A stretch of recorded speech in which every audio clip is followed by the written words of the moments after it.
Dernièrement, nous avons fait le point sur les différents chantiers en principauté et les impacts qu'ils vont avoir sur le quotidien des résidents monégasques. Le gouvernement princier porte une attention constante sur la qualité de vie à Monaco.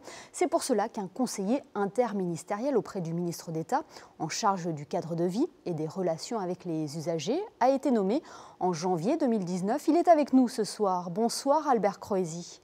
Oui, bonsoir Émilie. Est-ce qu'il est difficile d'allier chantier et cadre de vie en principauté? Oui, c'est quand même assez difficile puisque le pays est exigu et des chantiers, il y en a beaucoup à cette heure-ci. Mais malheureusement, c'est un petit peu inévitable. Alors on travaille beaucoup, les services de l'État travaillent beaucoup et j'ai bon espoir que tout le monde comprenne que cette nécessité-là apportera par la suite de beaux fruits. Tout est mis en œuvre pour rendre les travaux supportables pour les riverains, Albert Croesi? Tout est mis en œuvre, je ne pourrais pas le dire comme ça, je ne voudrais pas mentir. Tout est en train de se mettre en place pour rendre les travaux supportables. Il y a des demandes de la part du gouvernement qui sont faites aux promoteurs, aux constructeurs. Ceux-ci jouent le jeu puisque on peut le vérifier, il y a quand même de nettes améliorations. Mais il y a encore un peu de chemin à faire, on s'y attelle, on suit ça de très très près. La volonté existe, mais c'est difficile, on le reconnaît. Ces résidents, vous êtes en contact avec eux régulièrement pour les tenir informés des différents chantiers dans leur quartier?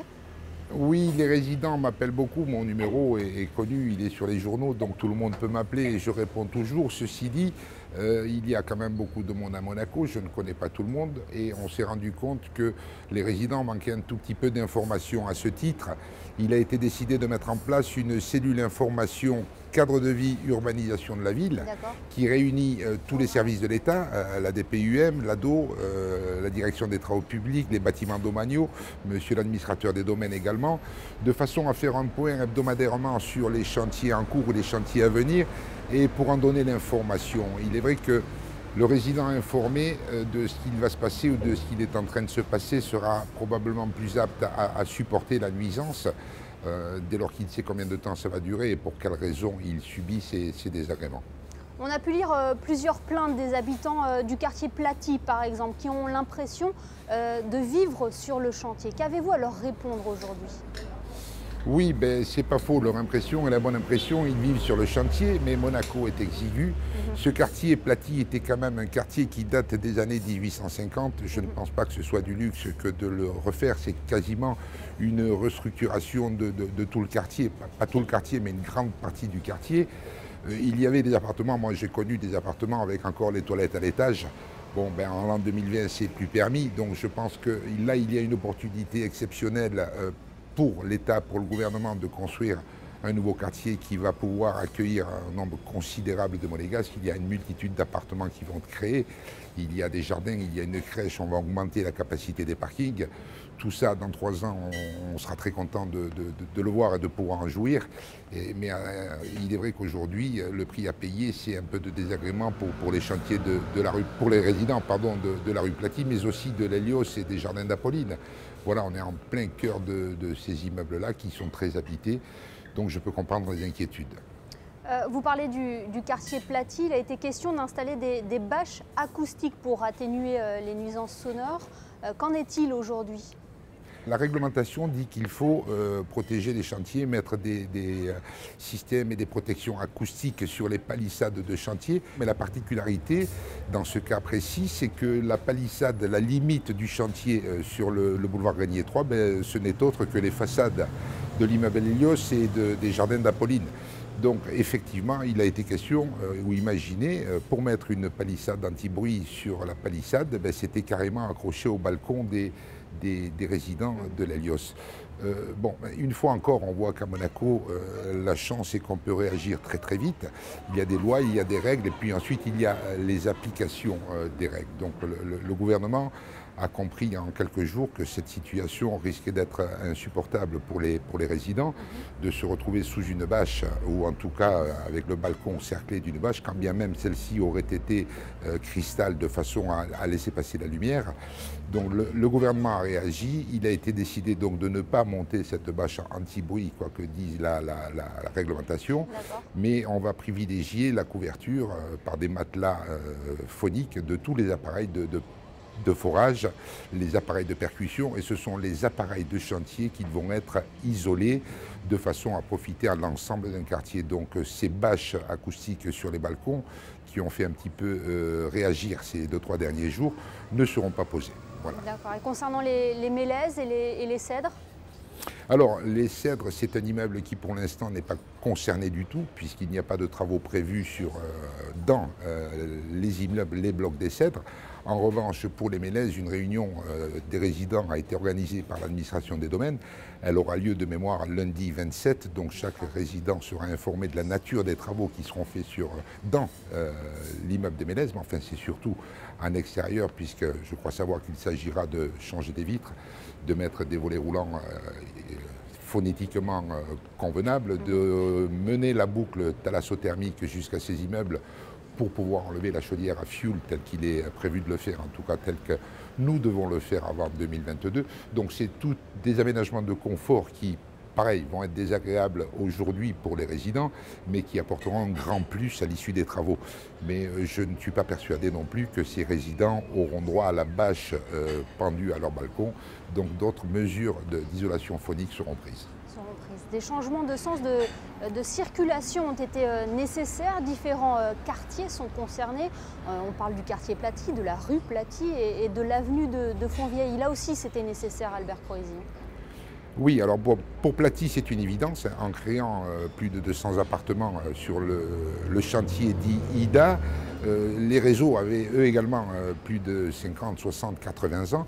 Il faut rénover tout ça, sinon un jour nous allons arriver à la catastrophe. Alors, et je pense que c'est très intelligent, c'était la seule solution, c'est de profiter des gros travaux de construction pour changer tous les réseaux, que ce soit hydraulique, téléphone, Wi-Fi, tout ce qui s'ensuit, et le faire au même moment. Ça, ça profiter de l'été, Albert Croisi?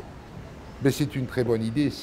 À la limite, c'est au mois d'août où les gens bougent presque le moins, dans la mesure où, à longueur d'année, nous avons les enfants amenés à l'école le matin, à aller les chercher à 4h30, les gens vont au bureau. Bon, il y a quand même, et heureusement, quelques vacances au mois d'août, il y a un petit peu moins de circulation en ville.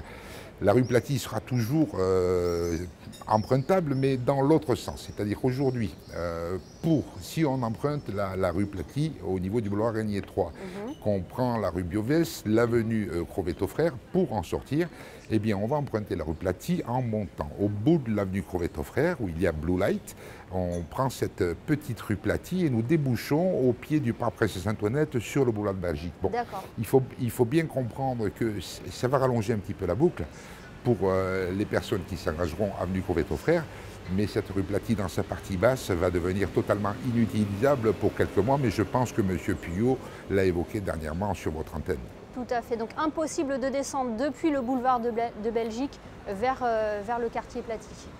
Tout à fait. Alors, il y a encore une complication, on le verra, mais ça va durer que quelques jours au mois d'août.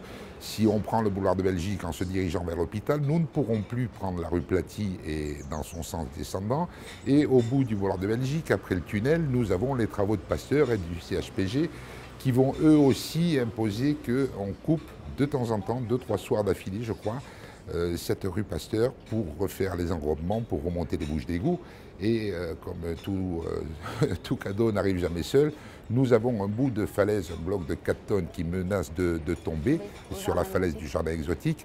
Donc, bien évidemment, on ne peut pas prendre le risque de le laisser tomber, de créer des accidents, surtout, et puis de paralyser l'accès au CHPG. Donc, il va y avoir des travaux de consolidation de cette falaise pour attraper ce bloc, mais là encore, il n'est question que d'un jour ou deux. Alors, ce sont des tracas, bien sûr, ce sont des complications pour les usagers, mais on peut le vérifier que ce sont des travaux indispensables à faire. On ne peut pas faire l'économie de ces travaux-là. Et le mois d'août serait, à notre avis, le mois qui pénaliserait le moins les usagers. On parle de ces chantiers, de ces changements de circulation. Est-ce que tout cela a un impact sur le trafic en principauté ? Oui, nécessairement, mais enfin, il y a aujourd'hui mis en place en principauté des panneaux signalétiques qui indiquent déjà les temps de parcours pour aller d'un point à un autre, éventuellement les déviations qui sont mises en place pendant les travaux.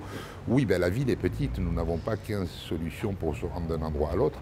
Bien souvent, c'est un ou deux chemins que l'on peut prendre. Enfin, tout est fait pour indiquer la direction qui sera la plus pratique.